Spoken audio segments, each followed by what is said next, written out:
Hola, soy Rodrigo García, bienvenidos a un episodio más de Abogacía Trabajando. El día de hoy estaremos conversando con Nora Cabrera Velasco sobre el litigio climático y ambiental. ¿Qué es un litigio estratégico en materia climática? ¿Cuál es la trascendencia y la importancia del mismo? Acompáñenme.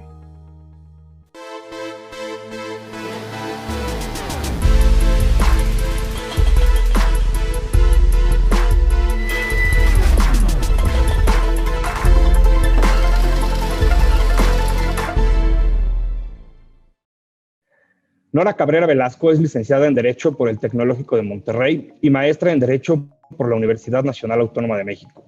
También realizó la especialización judicial de secretaria de tribunal colegiado en el Instituto de la Judicatura Federal.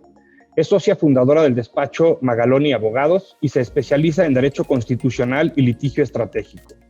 Nora es abogada y activista, comprometida con las agendas medioambientales y climáticas. Busca que su labor logre disminuir la brecha de desigualdades que existen en México. Es cofundadora y actual directora de Nuestro Futuro AC, organización sin fines de lucro que fue creada para promover litigios estratégicos en materia de cambio climático e incidencia pública sobre las crisis climáticas. Colaboró en la creación del movimiento Jóvenes por Nuestro Futuro, con quienes trabaja para impulsar la transición energética en México y defender el derecho a un medio ambiente sano. En 2021 presentó, junto con más de 20 organizaciones y más de 250 jóvenes, una serie de amparos en contra de la ley de la industria eléctrica que siguen vigentes.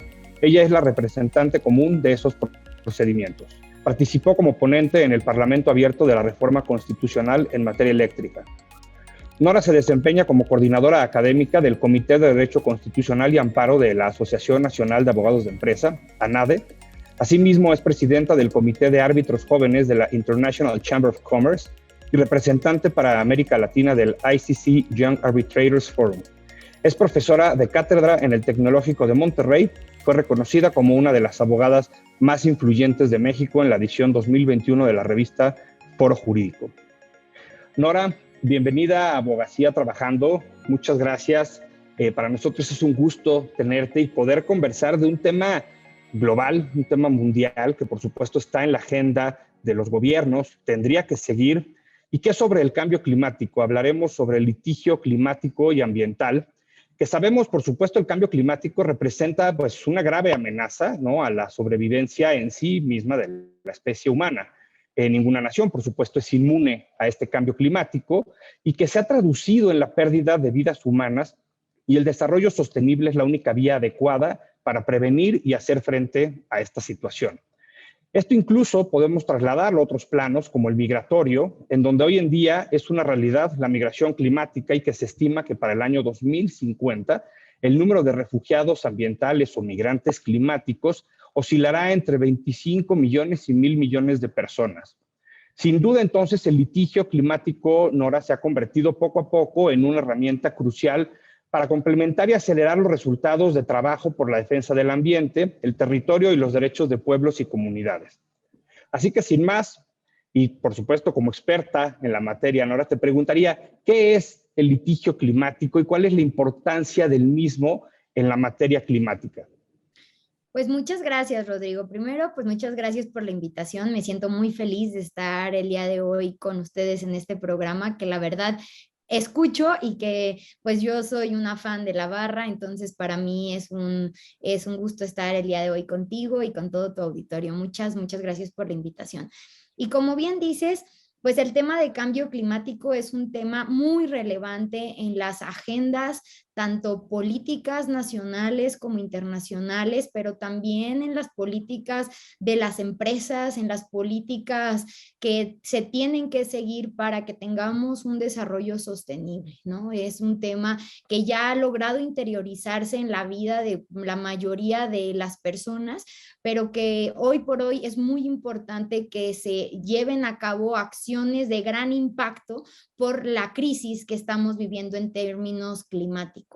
Y creo que antes de entrarle a tu pregunta de fondo, me gustaría un poco contextualizar qué es cambio climático, porque a veces como que partimos de que todo el mundo entendemos qué es, pero yo creo que sí es muy importante contextualizarlo y conceptualizar, ¿no? ¿Qué es cambio climático y cuál es esta gran lucha a la que nos estamos enfrentando? Y pues cambio climático significa un aumento gradual de la temperatura de la Tierra producto de emisiones de CO2 y otros gases de efecto invernadero. Es importante decir, ¿de dónde salen esas emisiones? Pues esas emisiones salen de la combustión de energías fósiles, como el petróleo, el gas, la gasolina, el combustóleo, que es lo que sabemos que hoy por hoy mueve al mundo y nos hace productivos. Ahí es donde está la paradoja del cambio climático. Tenemos que seguir generando calidad de vida para todas las personas, tenemos que seguir produciendo, pero al mismo tiempo tenemos que reducir la cantidad de emisiones que producimos. Y es ahí donde se encuentran pues los grandes temas relacionados con el cambio climático y los principios de sostenibilidad. Ahí viene el gran tema de los litigios climáticos y qué es un litigio climático y la relevancia que ha tomado. Pues hay un informe que es el estudio del Programa de Naciones Unidas para el Medio Ambiente, en donde se analizan cuáles son los litigios de cambio climático. Y este informe nos dice que en 2017 había 884 litigios en el mundo en términos de cambio climático. Y para 2020, que fue el último informe que se publicó, ya teníamos 1,550 litigios, es decir, casi estamos hablando de que se triplicó. Hay datos interesantes aquí porque la mayor cantidad de litigios climáticos están concentrados en países más desarrollados, ¿no? Están concentrados sobre todo en Estados Unidos. Por ejemplo, tenemos 1,200 litigios climáticos en Estados Unidos y solamente el resto, que ya serían 300 y tantos, están divididos por el mundo, ¿no? En México, por ejemplo, uno de los primeros litigios climáticos es uno de los que me gustaría hablarles más adelante, que promovimos desde nuestro futuro. Hace varias abogadas constitucionalistas lo conceptualizamos y lo presentamos, fue uno de los primeros. No hay muchos en México y tampoco muchos en América, pero va avanzando el tema. ¿Y qué es lo que establece un litigio de cambio climático? Lo que establece un litigio de cambio climático es que pone en el centro de sus reclamos esta reducción de emisiones de CO2 y otros gases de efecto invernadero. Esto que conceptualizaba como cambio climático es el reclamo principal. Lo que se pide de los gobiernos y también de las empresas, como ha pasado en otras partes del mundo, es que sus políticas obliguen a reducciones ambiciosas y graduales en términos de CO2 y otros gases de efecto invernadero, ¿no? Podemos hablar hasta del metano, por ejemplo, que es un gran tema en México actualmente. Entonces, esto es lo que está en el centro del reclamo, que lo hace diferente a los litigios ambientales per se, aunque sí es una subespecie, ¿no? De estos litigios ambientales que hemos conocido en el tiempo, que tienden a proteger temas de biodiversidad, que tienden a proteger temas de agua, pero estos son litigios ambientales. Los litigios climáticos sí tienen diferencia y es importante entender hacia dónde van estos litigios. Sí, muchas gracias por la aclaración. Me parece que el contexto que das, Nora, es atinado, sobre todo porque, como dices, no solo es una responsabilidad a nivel gobierno, sino también de estas compañías que son parte, por supuesto, digámoslo así, del problema. En este sentido, Nora, te preguntaría, ¿el Acuerdo de París ha cambiado el papel que puede desempeñar el litigio? El acuerdo de París y también el Acuerdo de Escazú. Estos dos tratados internacionales son fundamentales para el término o para cómo ha evolucionado el litigio climático en el mundo.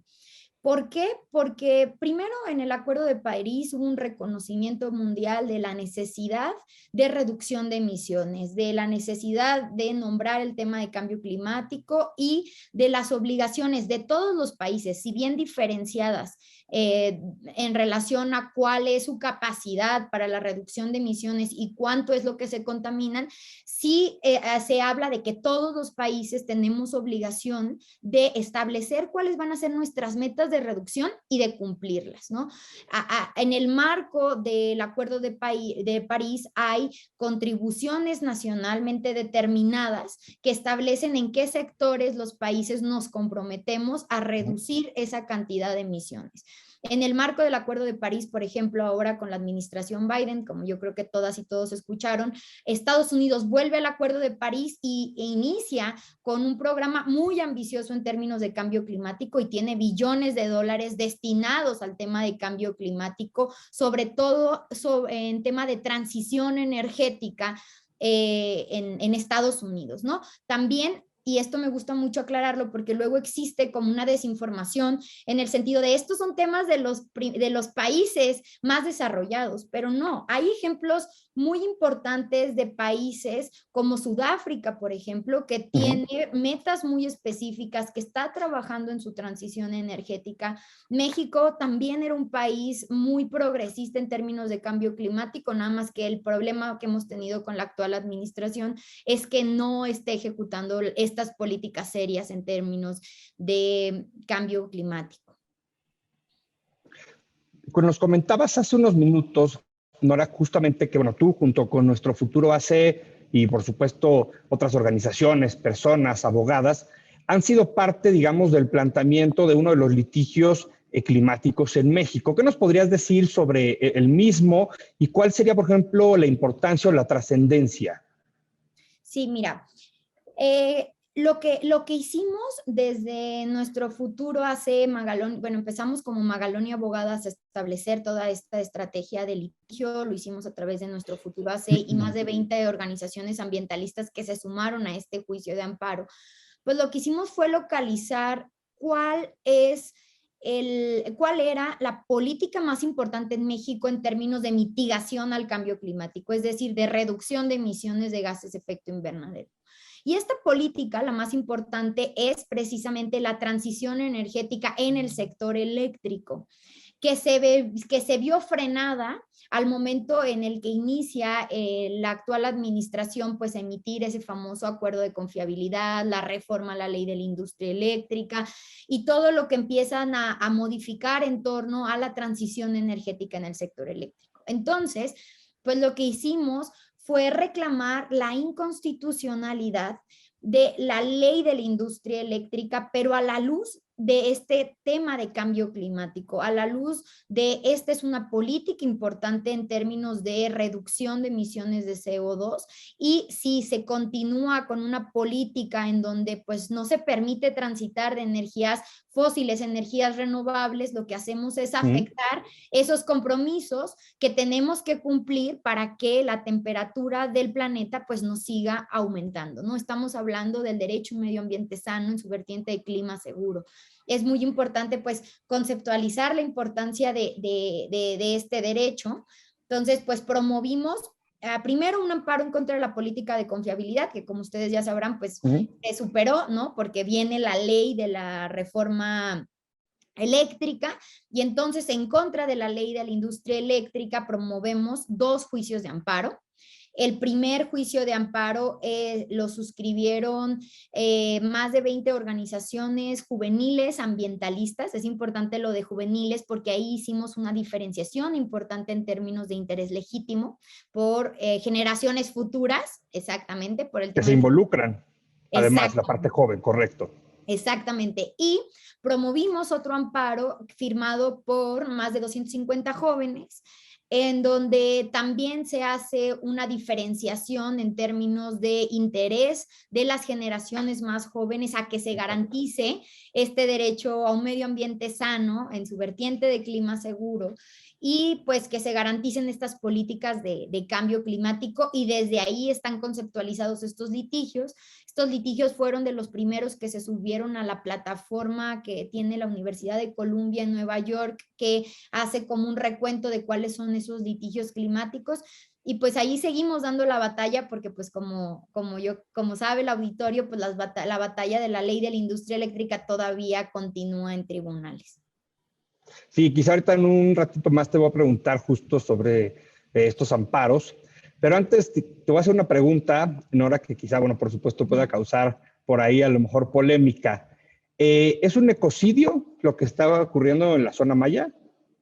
En el tema de Tren Maya, la realidad es que las imágenes son devastadoras y los, los testimonios que yo he escuchado de la comunidad científica de primera mano son terribles, ¿no? O sea, creo que vemos un tema de devastación que es visualmente muy impactante, pero cuando escuchamos los testimonios de las personas expertas y de los científicos de cómo se van a afectar pues los sistemas naturales, ahí creo que sí estamos hablando de un tema ecocida y también de un tema de políticas que no respetan al medio ambiente ni al cambio climático, ¿no? Porque estamos hablando de deforestación, deforestación es absorción de emisiones, y también ahí hay un problema serio, ¿no? Ujú. El tema del Tren Maya creo que es un tema que a todas y a todos nos debería de tener los pelos de punta, no nada más a los medioambientalistas, los que somos medioambientalistas, sino a todo mundo, ¿no?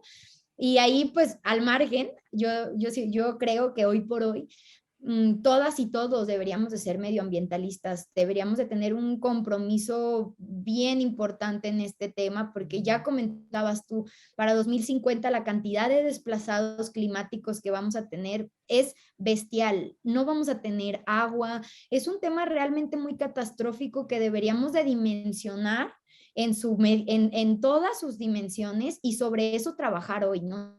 Entonces, creo que sí estamos hablando de un tema que se ha politizado Bastante mucho, pero serio. más allá de la politización, es un tema realmente preocupante en términos científicos, en términos jurídicos también, ¿no? Ujú. Porque hay incumplimientos sustanciales a suspensiones que se han concedido en torno a juicios de amparo que están promovidos por personas que tienen interés o Ujú. jurídico o legítimo para frenar estas obras y que no se está respetando. Entonces creo que sí hay conflictos aquí muy importantes que debemos visibilizar.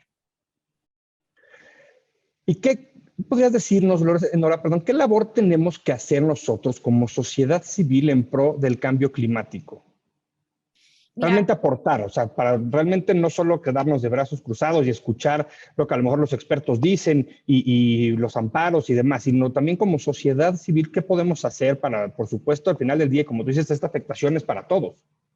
sí, mira, creo que lo más importante es primero entender qué está pasando, ¿no? Y la importancia, la dimensión de lo que significa el cambio climático en nuestras vidas y que no es algo que nos queda lejos, que el clima es algo que sí podemos controlar desde Ujú. nuestras acciones y que es algo que sí es parte de nuestro comportamiento humano, ¿no? La segunda cosa, creo que después de esta interiorización del problema, pues es exigir que los políticos, las y los tomadores de decisiones, los gobiernos, las empresas que más contaminan, se tomen este tema en serio y exijamos que así sea, ¿no? Creo que para la exigencia, pues hay formas de incidencia. Habrá muchos medioambientalistas que hablan de la incidencia desde la protesta, que creo que es algo muy importante. Como sociedad civil deberíamos de protestar por el no cumplimiento de políticas serias contra el cambio climático, porque es un tema muy importante. Y pues como abogadas y como abogados, ¿qué te puedo decir? Yo creo que el tema del litigio contra el cambio climático es importante, el litigio ambiental es importante, impulsar este tipo de acciones creo que es una manera en la que podemos lograr incidencia, pues a través de los tribunales para que los tribunales obliguen a las autoridades a tener políticas serias de cambio Ujú. climático porque el marco jurídico existe. No se cumple, pero el marco jurídico existe para que se cumpla con esas políticas serias contra el cambio climático. Realmente entonces, Nora, los litigios climáticos están obligando tanto a gobiernos como, digamos, a actores corporativos a que persigan objetivos, vamos a llamar, ambiciosos de mitigación y adaptación al cambio climático. Exactamente, Rodrigo, así como lo defines. Hay precedentes muy interesantes, por ejemplo, hay uno en donde a Shell se le obligó Mm. a que hicieran políticas de reducción de emisiones hablando de empresas, ¿no? Fue un asunto muy sonado en el gremio las personas que hacemos litigio climático, ¿no? Este precedente que fue muy importante. También están los juicios contra los gobiernos, que estos han sido los más más comunes y los más recurrentes. Tenemos un precedente muy importante, por ejemplo, en Países Bajos, en donde a través de una demanda que se promovió desde la sociedad civil, se obligó a Países Bajos a tener una política más ambiciosa contra el cambio climático. Ellos sí estaban cumpliendo, pero lo que su ciudadanía estaba pidiendo era que la política fuera más ambiciosa, que las reducciones o el compromiso fuera más, ¿no? Tenemos también precedentes como en Colombia, en donde lo que sucedió ahí, que también fue un litigio climático, era que se pedía que parara la deforestación de su selva como una política de respeto a la mitigación del cambio climático. Ahí también hay temas medioambientales o ambientales muy pegados a este precedente climático, ¿no? Como sucede en muchos de estos litigios. También hay un litigio en Estados Unidos, caso Juliana, en donde jóvenes demandan al gobierno de Estados Unidos una política de reducción de quema de combustibles fósiles hacia llegar a esta meta del net zero que conocemos para el 2050. También hay precedentes en Canadá, hay precedentes en Francia, hay precedentes muy importantes en términos de demanda a los gobiernos. Aquí lo que nos dimos cuenta cuando presentamos esta demanda, pues es que en México estamos exigiendo que cumpla con una política de mitigación, ni siquiera que sea más ambiciosa. Estamos en la parte en la que se cumpla con la reducción de emisiones a las que nos comprometimos, ¿no? Porque es muy importante mencionar que en México el sector eléctrico produce una cuarta parte de las emisiones de CO2 que producimos, ¿no? Y ahí era en donde se encontraban metas muy específicas de que nuestro sistema eléctrico funcionara con fuentes de energías limpias, ¿no? Y teníamos metas específicas para el 2020 tener un porcentaje, para el 2030 otro porcentaje, íbamos avanzando en este proceso de transición y pues eso fue lo que se frenó, pero también hay otras políticas, ¿no? De cambio climático, deberíamos de tener un NDC más ambicioso, no lo tenemos, el NDC está suspendido por una determinación judicial.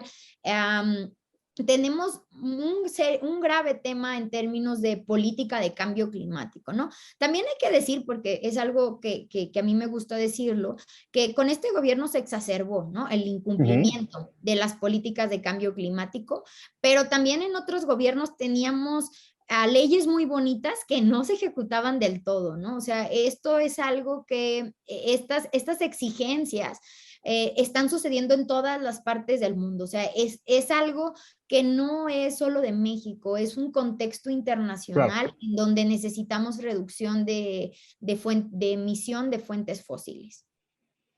Y en el caso de México, concretamente, como bien decías, ¿qué tanto cumplimiento hay, no solo en esta administración, sino en las administraciones pasadas, en cuanto a esos compromisos internacionales que como país tenemos? ¿Realmente han estado apegados o simplemente es no cumplo, medio pongo una política pública o algo? ¿Cómo ha funcionado realmente a lo largo de, vamos a llamar, los últimos sexenios?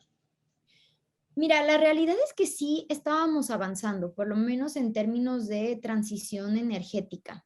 Quizá no era el motivo o la agenda de los gobiernos anteriores, pero sí estábamos avanzando, porque sí había un incremento en la cantidad de energía limpia que había en el sistema eléctrico y también en términos de transición energética en general, ¿no?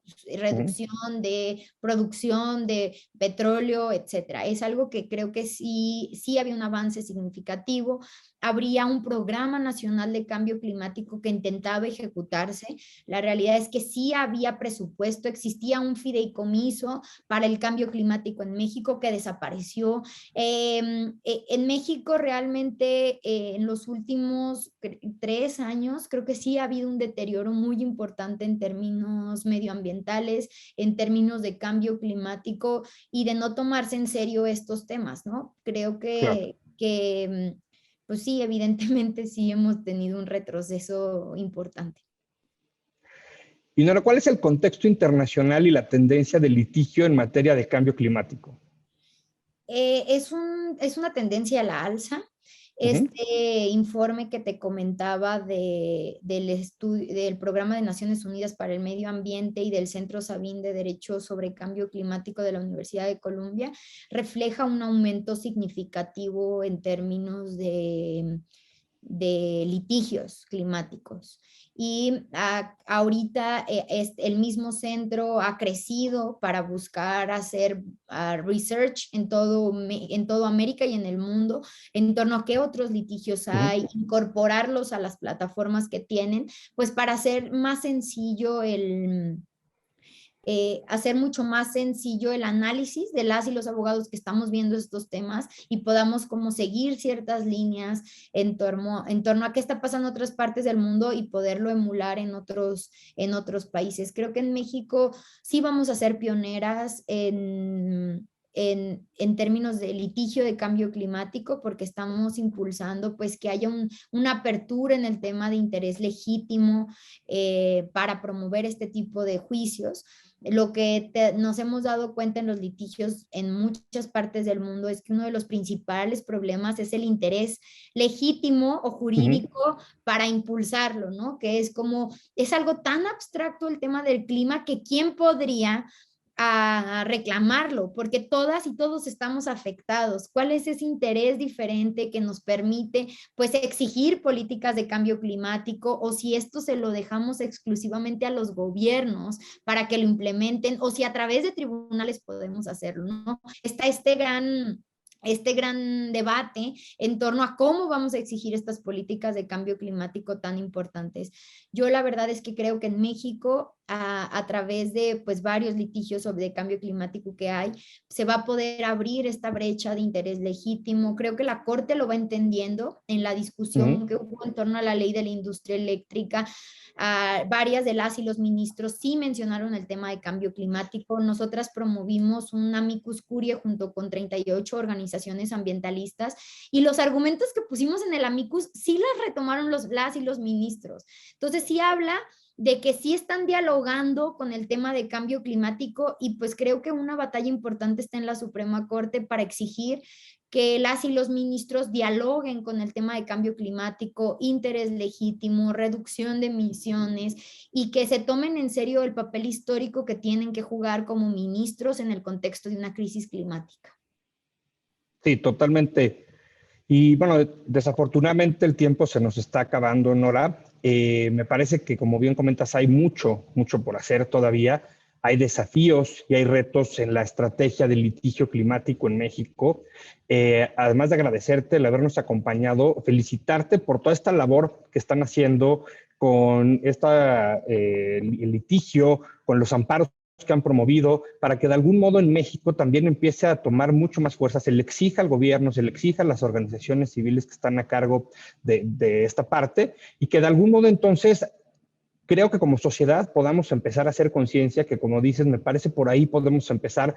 Hay mucho desconocimiento quizá en el tema, la gente a lo mejor no lo toma tan en serio como tendría que serlo, pero esto tiene una grave afectación para años venideros y no tan lejanos, o sea, en un corto o mediano plazo.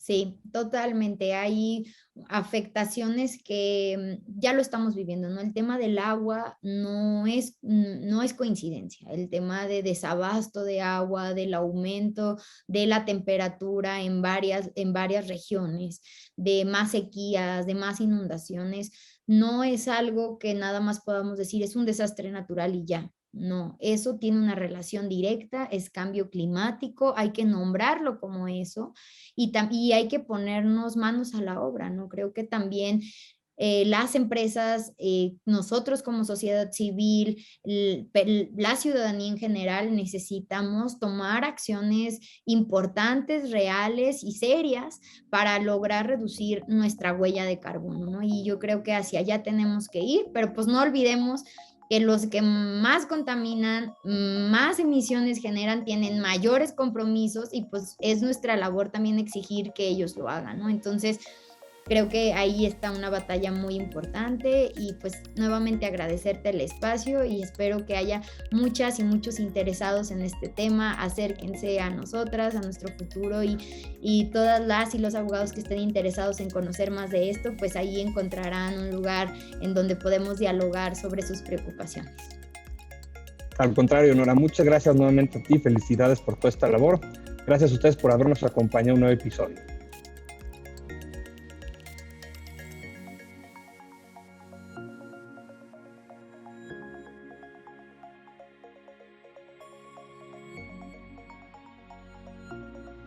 Muchas gracias por habernos acompañado a esta nueva edición de Abogacía Trabajando con un tema de suma importancia que tendríamos todos, como bien comentaba Nora, que tomar un papel mucho más activo, tomar la seriedad del caso. Al final del día, el cambio climático sin duda representa una grave amenaza para toda la población. Hablábamos ahí de algunos datos en cuanto, por ejemplo, al cambio climático enfocado a la migración y toda la parte que nos compartía Nora respecto a los litigios que ellos han, por supuesto, iniciado, los amparos que han promovido. Muchas gracias por habernos acompañado en esta nueva edición y los espero en el siguiente episodio.